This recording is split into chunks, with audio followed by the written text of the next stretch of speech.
एक बार की बात है, एक छोटे से गांव में एक आदमी रहता था। उसके घर के पास में एक पहाड़ था, जहां पर वो रोज सुबह जाता। उस पहाड़ पर थोड़ी देर के लिए वो बैठता, फिर वापस आ जाता। तो रोज की तरह वो सुबह सुबह जा रहा था। पीछे से उसका छोटा सा बेटा आया। उसने आकर के उसका हाथ पकड़ लिया और कहा कि आज मैं भी आपके साथ चलूंगा। उसने पहले तो उसको थोड़ा सा समझाया और मना किया। कहा कि जो रास्ता है वो बहुत ही छोटा है और चढ़ाई बहुत ज्यादा है, तो तुम मेरे साथ नहीं चल पाओगे। लेकिन फिर जब उस बेटे ने जिद करी तो पिता मान गया। तो दोनों पहाड़ पर चढ़ने लगे।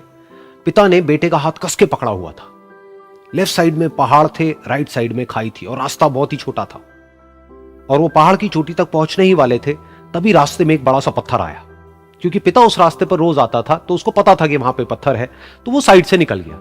लेकिन जो बेटा था उसका ध्यान कहीं और था, तो उसका घुटना जाकर के उस बड़े से पत्थर पर टकरा गया।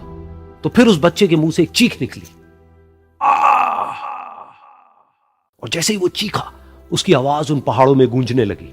इससे पहले उस बच्चे ने कभी भी अपनी आवाज की गूंज नहीं सुनी थी, तो उसे समझ नहीं आया कि क्या हो रहा है। वो अंदर से थोड़ा सा घबरा गया।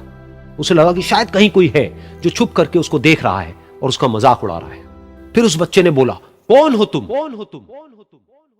तो जब उस बच्चे ने इस गूंज को सुना, उसे गुस्सा आ गया। उसे लगा कि कौन है ये जो मेरा मजाक उड़ाए चले जा रहा है। फिर उसने गुस्से से कहा, मैं तुम्हें छोड़ूंगा नहीं। और फिर जैसे ही उसने इस गूंज को सुना, वो घबरा गया। उसके पिता समझ गए थे कि क्या हो रहा है। उसने अपने पिता का हाथ कस के पकड़ लिया और उनसे पूछा, कौन है ये जो मुझे इतना तंग कर रहा है? कौन है ये जो मुझे इतना डरा रहा है? तो उसके पिता थोड़ा सा मुस्कुराए और उन्होंने खाई की तरफ देखा और जोर से बोला, मैं तुमसे बहुत प्यार करता हूं।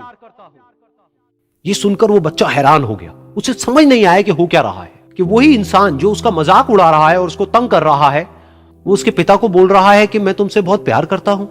तो उसके पिता ने अपने बेटे को देखा और वो समझ गए कि उसके मन में क्या चल रहा है। और फिर दोबारा उन्होंने बोला, तुम बहुत अच्छे हो।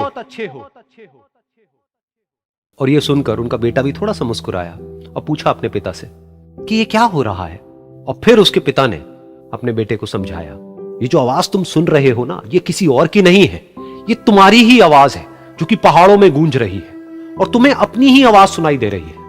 जैसा तुम बोलते हो ठीक वैसा ही तुम्हें सुनाई देता है। अगर तुम गुस्से से कुछ कहोगे तो पलट करके जो आवाज आएगी उसमें भी गुस्सा होगा, लेकिन अगर तुम कुछ अच्छा कहोगे तो वो आवाज भी अच्छी होगी। बिल्कुल इसी तरह से हमारी जिंदगी में भी होता है। जैसा तुम अपने मन में इस जिंदगी के बारे में सोचते हो, ये जिंदगी तुम्हारे लिए बिल्कुल वैसी ही हो जाती है। अगर तुम मन ही मन अपने आप को ये बोलते रहोगे कि मेरी जिंदगी तो बहुत ही बुरी है, तो तुम्हारी जिंदगी सच में बुरी हो जाएगी। और अगर तुम अपनी जिंदगी से प्यार करोगे तो तुम्हारी जिंदगी भी तुमसे प्यार करेगी। ये बात उस बच्चे के दिमाग में घर कर गई और फिर वो दोनों उस पहाड़ की चोटी पर गए। लेकिन बच्चे के दिमाग में यही बात घूम रही थी। और फिर वो बच्चा खिलखिला के हंसा और उसने अपने दोनों हाथ खोले और अपनी पूरी ताकत से बोला, मैं तुमसे बहुत प्यार करता हूं।